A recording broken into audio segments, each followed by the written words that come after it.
I've heard people say heartbreak feels like a clean break, like snapping a twig in two. But that's a lie. It's not clean. It's a jagged, splintering thing, the kind that leaves tiny shards inside you that you'll keep finding months later. The day everything shifted didn't even start dramatically. It was one of those heavy Georgia afternoons where the air feels like it's pressing down on your skin. Auntie Lisa was hosting her annual family barbecue, and the backyard smelled like hickory smoke and sweet corn. Kids were running around barefoot, Marvin Gaye was crooning from the old stereo on the porch, and everybody's laughter was warm enough to feel like home. I stood at the grill with Malik, my boyfriend of 4 years, fanning the coals while he basted the ribs with that special sauce he swore was a family secret. He looked so fine standing there, faded jeans, crisp white tee stretched across his broad shoulders, the sun catching the gold in his brown skin. For a second, I felt lucky.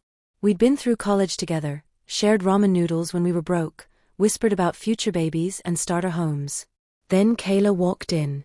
Kayla, my cousin, floated through the yard in a sunflower yellow sundress that hugged her waist like it had been custom-made. Her laugh carried across the grass, light and airy, and every uncle and older cousin teased her about breaking hearts before she even reached the food table.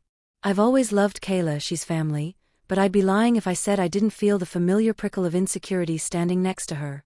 She's always been the pretty one, the petite one, the one boys wrote letters to in high school. I caught Malik watching her. Just for a moment. A flicker. His eyes followed the curve of her back as she bent over to pick up her plate, then darted away when he saw me notice. My chest tightened, but I told myself I was imagining things. Malik was loyal. He loved me. We'd weathered storms together. Hours passed. We laughed, we ate, we danced a little on the porch when Frankie Beverly came on. I pretended not to see the way Kayla's hand brushed Malik's arm when she complimented his ribs. I pretended not to notice how quickly he refilled her glass of lemonade. I kept my smile plastered on, the good girlfriend, the supportive cousin. When most of the guests had gone, I started packing up the leftovers. Malik offered to help carry the folding chairs to the garage. It was quiet for a while, just the sound of crickets and the distant hum of the highway. Then, as if he'd been waiting for the exact moment when the world had gone still, he said it. Joy. I gotta be honest with you. I froze, a Tupperware of potato salad in my hands. Okay, he leaned against the porch railing, staring out at the dark yard like it could give him courage. I'm not feeling us the way I used to. The potato salad slipped from my fingers and landed with a soft thud on the table. What? My voice cracked. You've changed, he said, and for a second his tone almost sounded tender, but the words that followed sliced through me. You've let yourself go, babe. You're not the girl I fell for. Kayla, he stopped, swallowed hard, then finished anyway. Kayla's got the kind of body a man dreams about. The night sounds seemed to hush, like even the crickets were shocked. My throat closed up. You're comparing me to my cousin? He didn't answer right away, and the silence was louder than any shouting. Finally he muttered, I'm just saying I need something different. I wanted to scream. I wanted to smash the Tupperware against the wall. But instead, I stood there trembling, my cheeks wet, my heart cracking open in 1,000 sharp little pieces. When I finally spoke, my voice was a whisper. You promised me forever. He didn't meet my eyes. Forever didn't look like this. That night, I drove home in a blur of tears and headlights. My apartment felt cold and foreign when I unlocked the door. I sank onto the couch still wearing the sundress that now felt like a costume, and I cried so hard I thought I might break in two. I replayed every moment of our 4 years together, the late-night calls, the silly dances in the kitchen, the times he held me when I thought the world was ending. All of it felt like a cruel joke now. Days turned into weeks, and every whisper from my family was salt in the wound. I avoided Kayla's calls. My mom tried to comfort me, but her pity made it worse.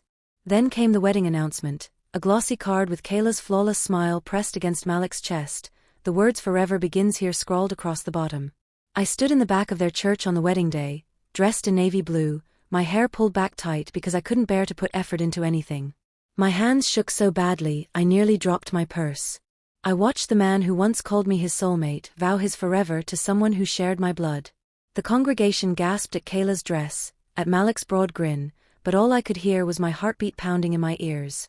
I didn't stay for the reception. I didn't need to hear the speeches or see their first dance. I drove home, pulled into my driveway, and collapsed onto the floor of my bedroom. My sobs were so raw they scared me. Healing doesn't announce itself. It doesn't knock politely or arrive all at once like a revelation.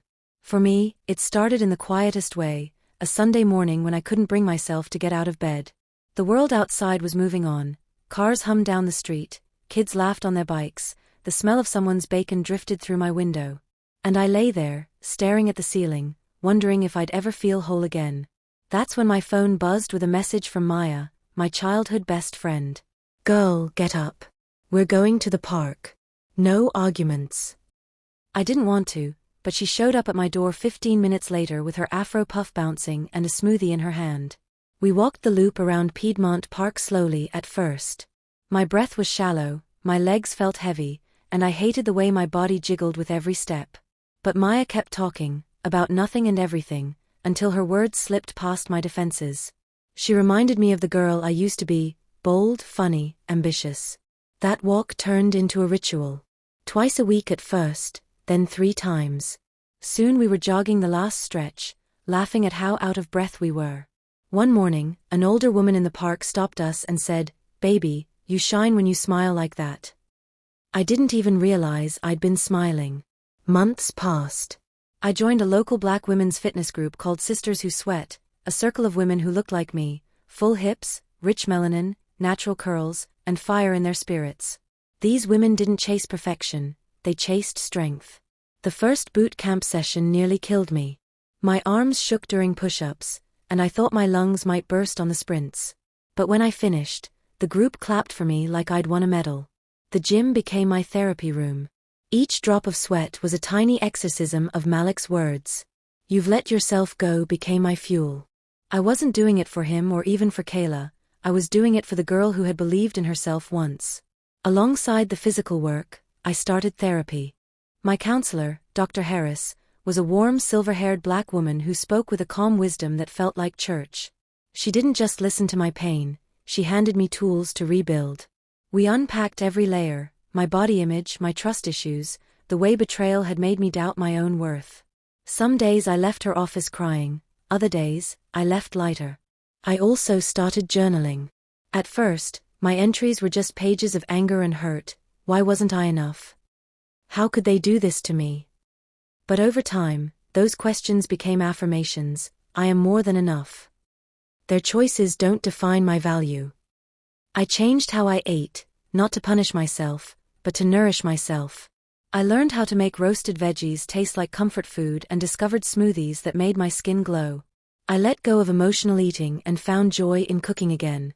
2 years later, I stood in front of my mirror wearing a fitted emerald dress for my high school reunion. My hair, thick, healthy curls, framed my face like a crown. My body wasn't just slimmer, it was powerful.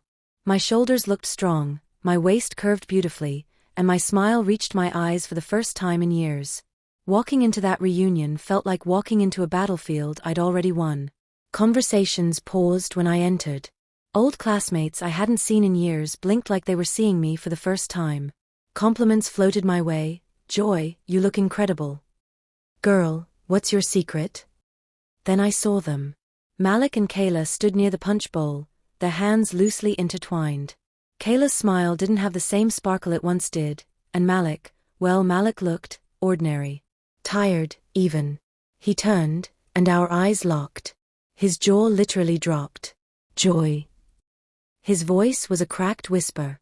I smiled, warm but unbothered. "Hey, Malik." "Hey, Kayla." Kayla blinked, forcing a polite smile. "Wow, you look amazing." "Thank you." I glanced around the room, my posture perfect, my confidence unshakable. Malik cleared his throat, searching for words. You've changed." I let a soft laugh escape. "I grew." Before they could respond, a familiar hand slid around my waist. Devin, my boyfriend of a year, had just arrived. Devin was everything Malik wasn't, steady, kind, attentive. He adored me, not because of my body, but because of my heart, my mind, and the way I could light up a room with my laugh. "You good, baby?"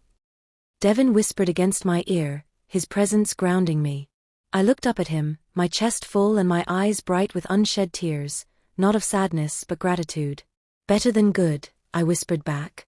We spent the night laughing with friends, dancing to old school tracks, and making memories. Malik and Kayla faded into the background. For the first time since that barbecue years ago, I felt completely free. The real revenge wasn't Malik's regret or Kayla's discomfort. It wasn't the gasps from old classmates or the compliments on my body. The real revenge was my joy, pure, unshakable, and overflowing. As Devin and I walked out of the reunion hand in hand under the Georgia moon, I thought about that broken girl on her bedroom floor years ago. She would have never believed she'd laugh like this again, love like this again, live like this again. But here I was, healed and whole. I glanced back one last time at the glow of the reunion hall, then turned my face toward the future. My heart whispered the truth I had learned the hard way: happiness is the sweetest revenge.